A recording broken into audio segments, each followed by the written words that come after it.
Jay Z, you're just like Diddy. I can't stand your arrogant, condescending attitude. Nicki posted a video of you wearing a pink wig, and I retweeted it. Nothing more. You deserved it. Everyone knows about our feud. It's been going on for over 20 years. I've seen all your manipulation in the industry, from power struggles to cultural control. In 2015, when Tidal launched, Nicki helped you build it from nobody to a successful platform, and you immediately pocketed her $7.9 million in royalties. Lil Wayne was qualified for the Super Bowl, but you kicked him out of personal grudges. How is that any different from Diddy forcing his artists to sign unfair contracts? Just because Nicki didn't align with him, he resorts to this kind of suppression. You're truly despicable. What's even more interesting is that right after I showed him and his father's photo in the documentary Sean Combs: A Reckoning, you immediately had your lawyer send me a warning letter saying I overstepped my bounds. When you wrote the lyrics to exonerate Diddy back then, why didn't you think about today? You say the film is malicious slander, but why don't you dare sue me for defamation? Because all the evidence I have is true. I haven't finished reporting the witnesses in my documentary, and I haven't released all the Tidal profit sharing documents. If you know what's good for you, pay back what you owe Nicki with interest. Don't wait until I make Jay Z Reckoning 2, by which time even Beyonce's PR team won't be able to save you. How did you get that footage of Diddy? I figured most journalists would not disclose their sources. If Sean Combs watches this, what do you think he's going to feel? Like, wow, this is amazing. I think he's going to say this is the best documentary I've seen in a long time. My favorite villain? I kind of like Diddy. For decades, hip-hop fans have debated whether a genuine rivalry ever existed between 50 Cent and Jay Z. While neither artist developed an openly defined feud, moments of tension and contrasting philosophies kept the speculation alive. This documentary explores the paths that turned two rap icons into global powerhouses. 50 Cent built his reputation through confrontation, fearless commentary, and disruptive moves, while Jay Z mastered patience, business strategy, and long-term influence. Their occasional clashes reveal a deeper story about competition, ambition, and the different ways power can be built and maintained in hip. Jay and Puffy is close, even though Jay lawyer came out and said they're not. Because Jay Z and Puff was given an assignment, and that was to destroy East Coast rap. And what I mean by that, and I know people gonna be like, yo, Gene is out of his mind and everything like that. Check this out, brother, is that New York rappers was getting 80 to 100, 800 to 1.2 million, or some larger than that, and sign with labels back then. And they was getting a lot of money to make albums and records. When they had guys down south that these labels was paying $250,000, $300,000 on record deals, and these guys was bringing back platinum albums and everything like that. So what they had to do was, they had to keep New York rappers down. That's one reason, other than the Irv Gotti shit that 50 was going through and the poison they was putting in about 50, he had to go elsewhere to California, or with Jay and not with Dre and Eminem to get a deal. They did not want East Coast rappers to get big. They were suppressing all new artists that was coming out of New York. Jay and Diddy was doing that. That's why when I heard your story, because I knew this for a long time, but when I heard Dame Dash that Jay wouldn't sign off on nothing, Jay wouldn't do this and Jay would that, because he couldn't let a Cameron blow up. He couldn't let an East Coast rapper like Beanie Siegel blow up. Because him and Diddy was giving that deal, we gotta keep these East Coast rappers down. Because down south rappers, Cash Money, No Limit, Ludacris and them, they was taking little money and bringing back more money and making more money for them.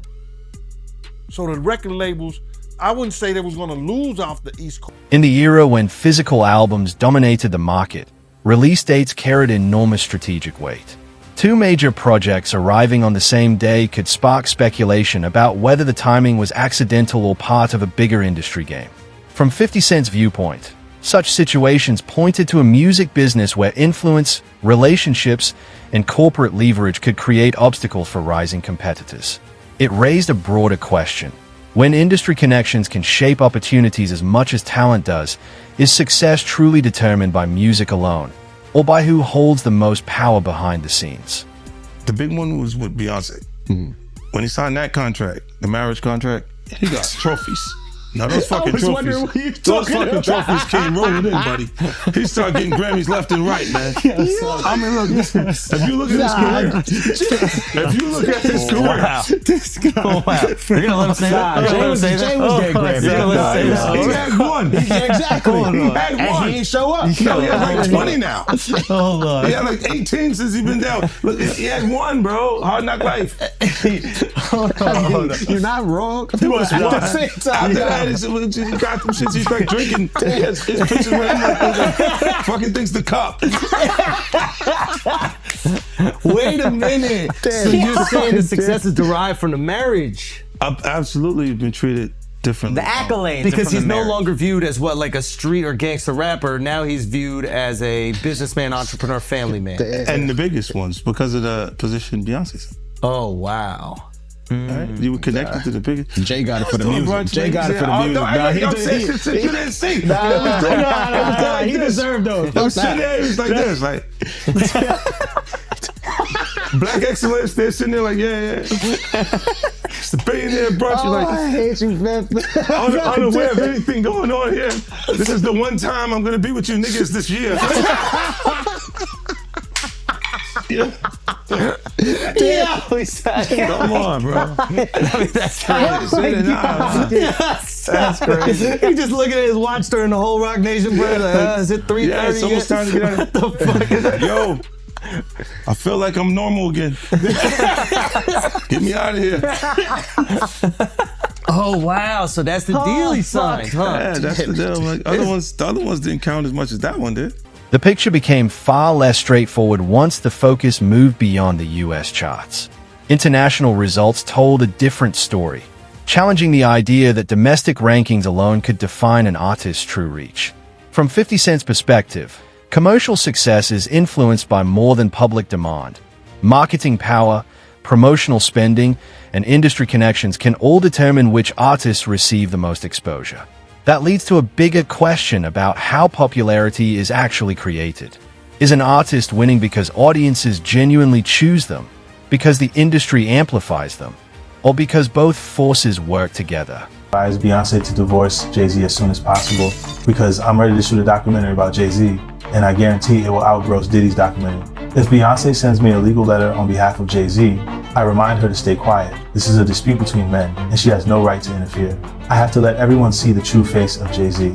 Jay Z and Diddy have been longtime friends, and their business dealings never stopped. He frequently attends Diddy's parties, so why do people think he's innocent?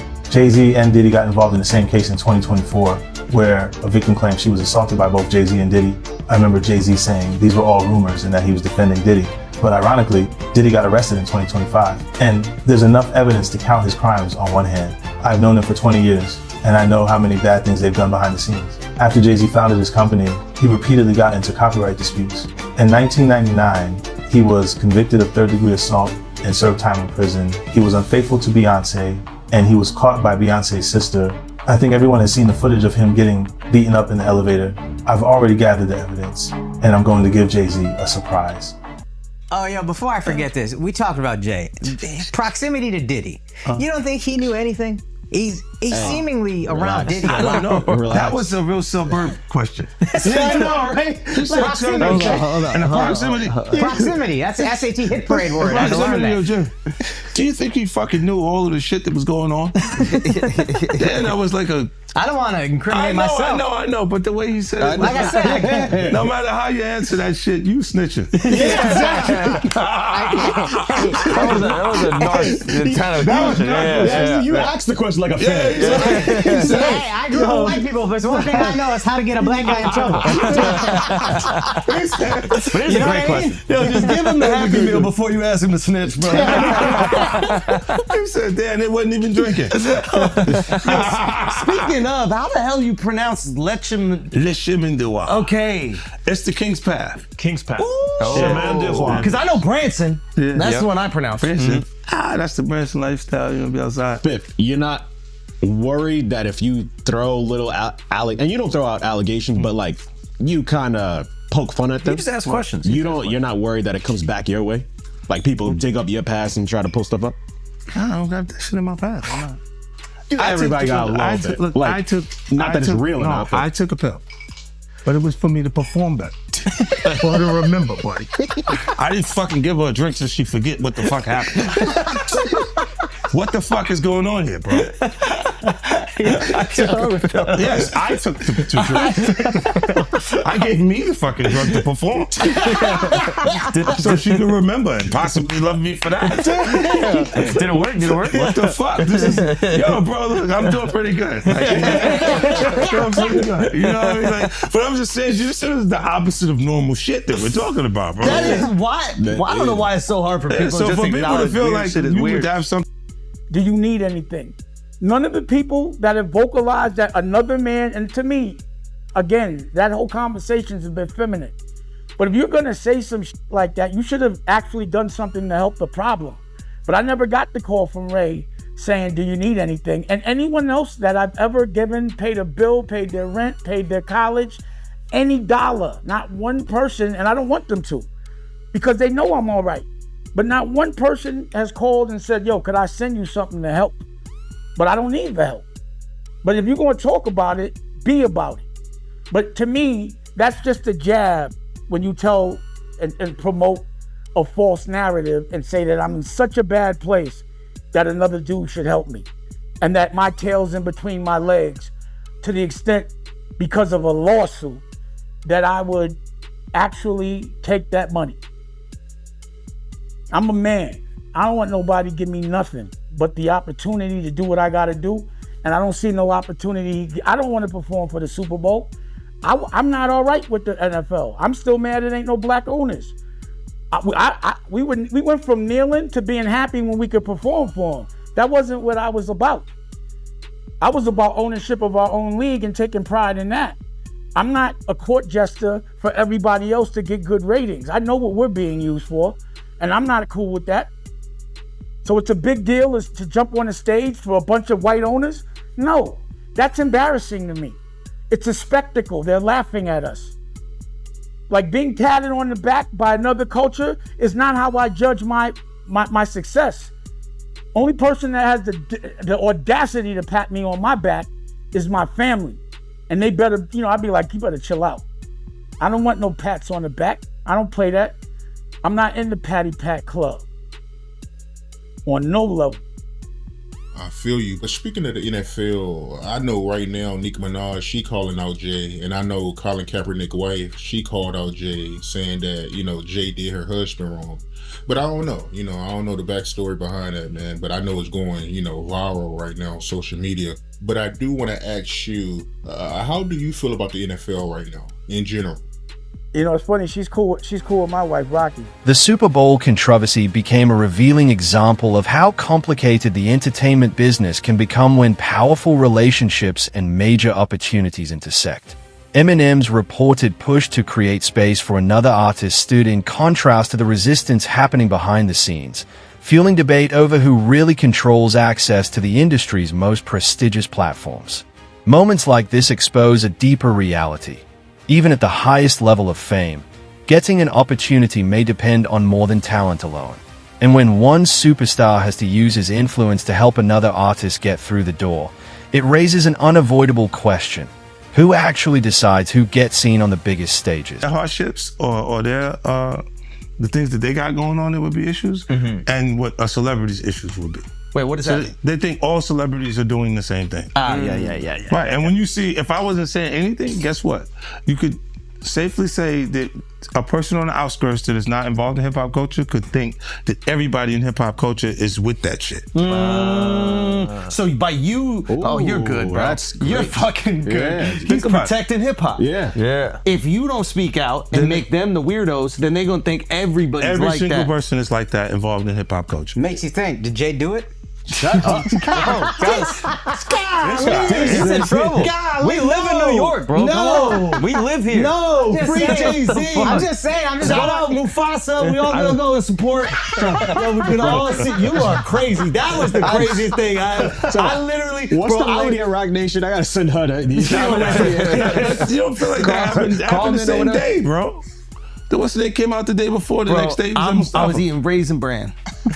Okay, I'm eating Raisin Bran. I got my daughter in my arm. I'm scrolling, right? I see somebody screenshot your shit. Is Jay and the whole family at the Mufasa fair? And then the comment is 50 Cent. Jay said they said I a 13-year-old. Let's go watch Mufasa. Everybody get dressed. We're going to see Mufasa right now. I just think it was a good look, like angling yourself as a family man. Yes. But they had to go to the premiere, that bro. was planned already. I'm They had to go to the premiere. And I realized that later, but I'm just saying to you, I haven't seen him in a long time. That's all I'm saying. When I hadn't seen him in a long time, and then I heard this shit, and then I looked and I saw Mufasa, I said, whoa. That's all that fucking happened, bro. You think this is at my phone? This is my phone. This is happening at real time. I'm going, yo. He said, yo. You just gotta say everyone gets these jokes, bro. That's what you gotta say. Yeah, no. Rappers, listen, comedians are the new rappers, bro. That's why the do thing. people come to my page, bro? That's true. I know what I'm saying. You know what they say? That is true. Well, you don't think you're gonna happen next? Yeah, that's what they said to me, buddy. Well, you're next, buddy. You're fucking, you're laughing. These two public images reveal sharply different formulas for building power in hip-hop. One strategy centers on constant visibility, strong relationships, and maintaining a direct connection with the culture, while the other depends on privacy, calculated distance, and an almost untouchable mystique. Both methods can command attention and loyalty, but they create influence through very different channels. In a world where reputation, trust, and personal alliances can shape an artist's legacy, the real question is which approach creates the strongest supporters, and which one can keep that loyalty alive when the cameras stop rolling and the spotlight moves. Why? Because you don't got nothing. I don't have it. All right. There's no girls gonna come out. Why you sound skeptical? Because I think there are some women that are like. No, I think there's some women that are like. This guy's supposed to be from Queens, bro. Let me cook fucked up experience. You take him off the corner one time. No. What I'm saying is I know a couple of exes that fucking throw me under the bus. You should let him have the corner. None of this would have happened if you let him have the corner. Would have been fine. You know, there's some like opportunists. They'll just throw out the fucking. But that's what I'm saying. You had to have something. Look, if you already interacted with the person, right, and you hadn't had a bad experience, it would take more for them to say some of the shit that you see these people say. Right? Like, you go, what made you do? What made you? Even when we part ways, and because a lot of times when we interact with people, they're not just having fun for tonight. They think we're leading into this hardcore relationship that may not materialize. Right? So I see what you're saying, where they can look and go, well, look, you met the girl in 2003. You hung out with her. You had a good time after the show with 30 girls there. You just went and y'all hung out, right?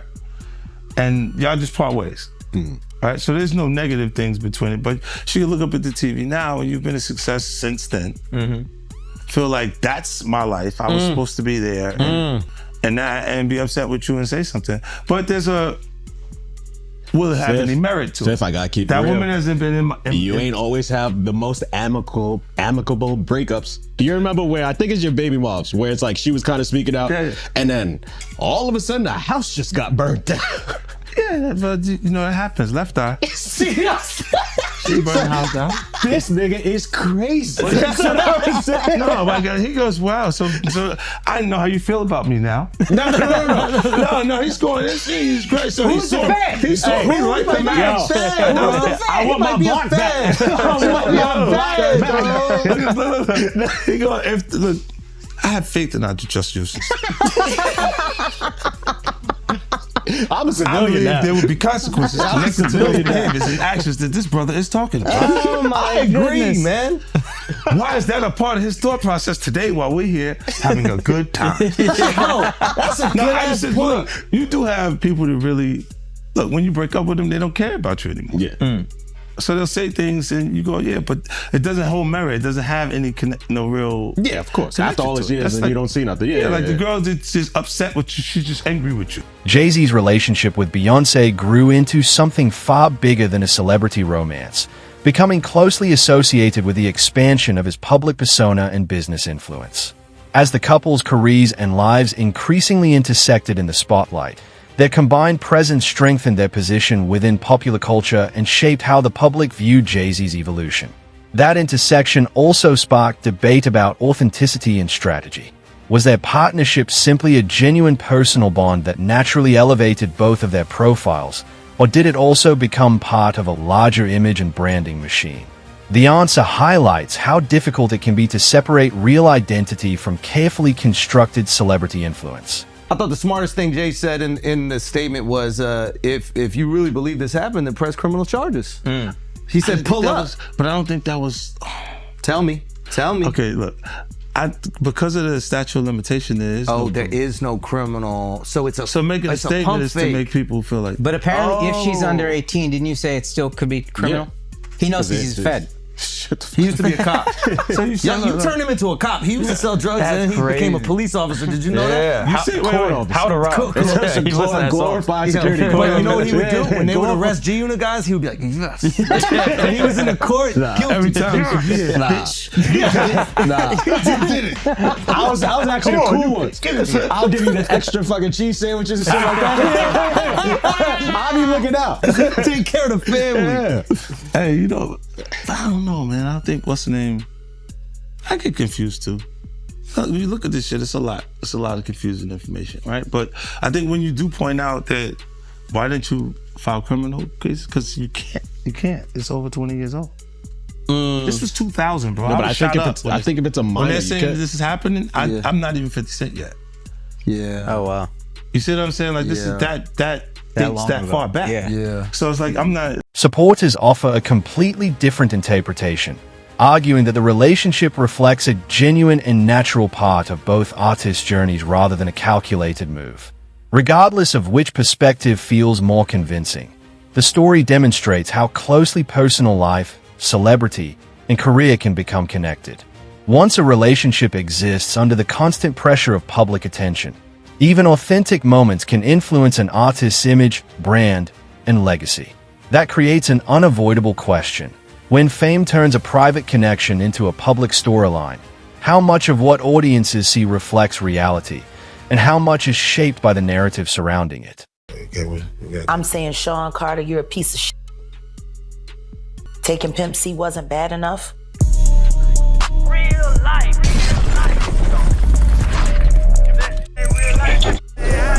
It ain't real life. Just ain't real life. Real life street stars. Know what time it is. So why does it all come to a head now? Why now? Why? Because he's the acceptable monster at this time. Like R. Kelly was the last time I sat on this couch. So who's next? Y'all don't see the lineup? Yeah, we see the lineup. I'm just waiting to see who's next. Jay Z is setting Diddy up. Why is everyone having such a hard time? He ain't doing shit different. He lined up D. Haven, stole his life and identity. He lined up Big L, stole his life and identity. He lined up Dame Dash, stole his life, identity, and took his love, lined up R. Kelly. He wants to be the one. Yeah, shout out D Haven. He actually hit us up, wanted to tell this story. You need to talk to D Haven. Yeah, we need to talk to him. I told you that last year when I put you on the phone with him. You did.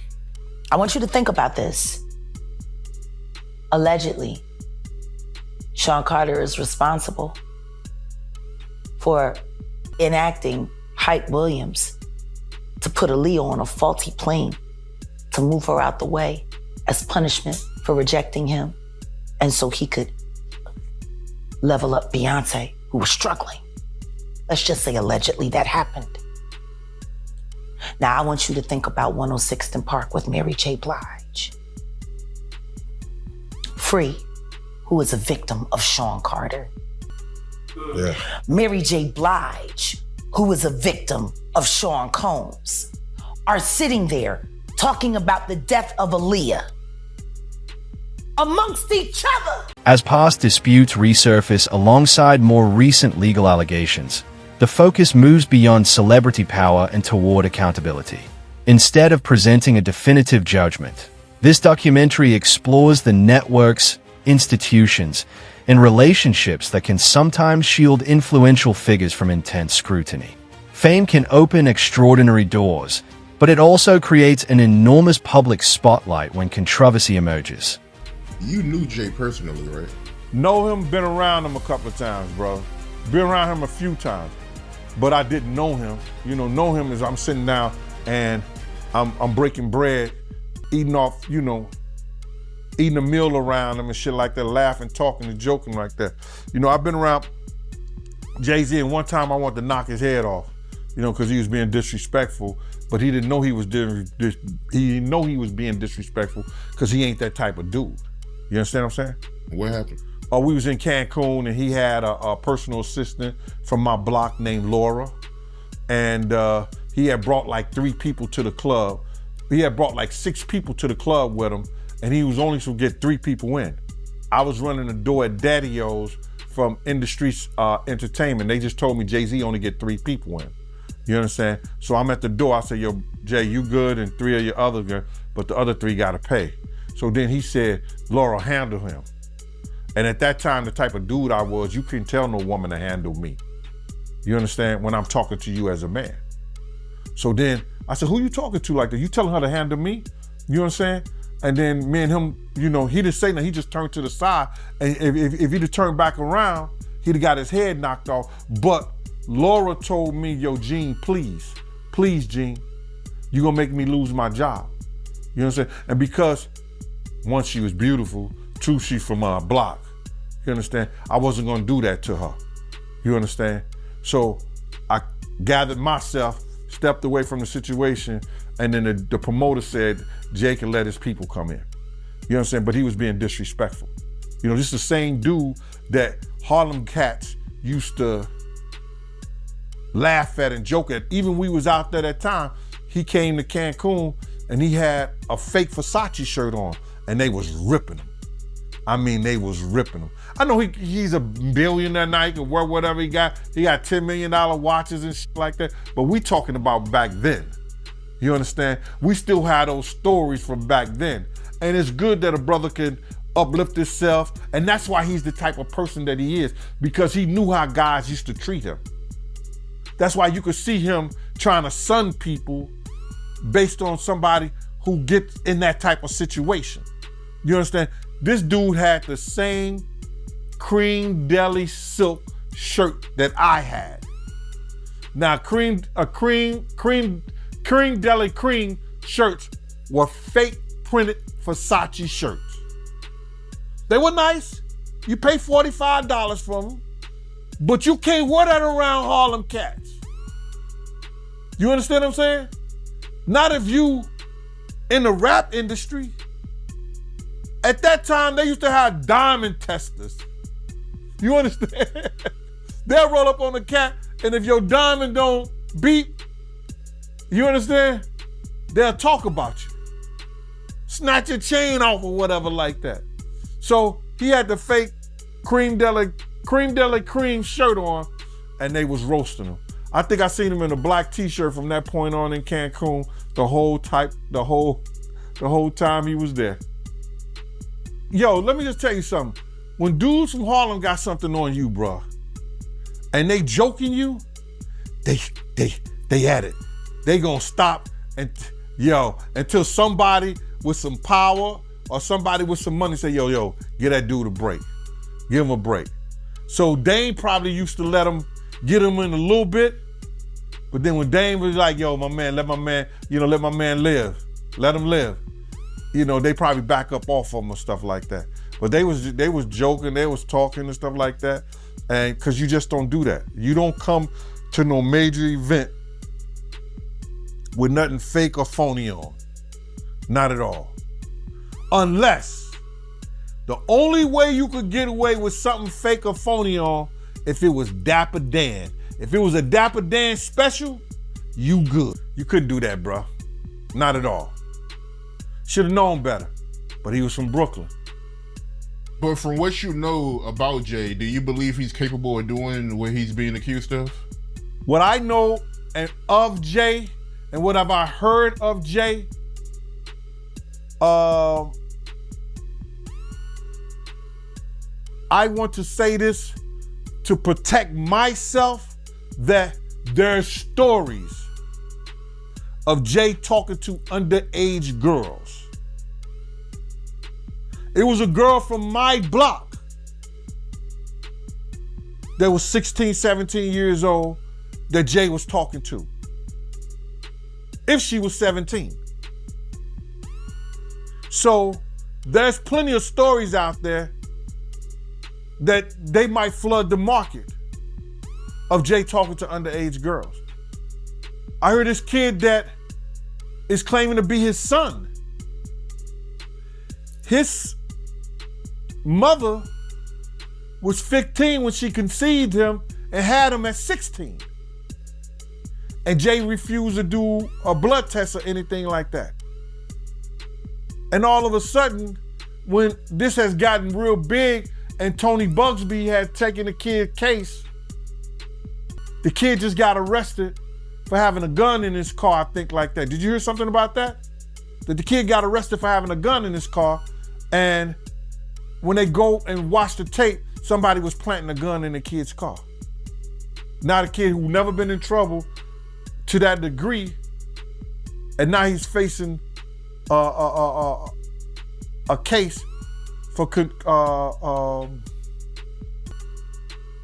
a gun case for having a loaded firearm in his car. So, answer your question,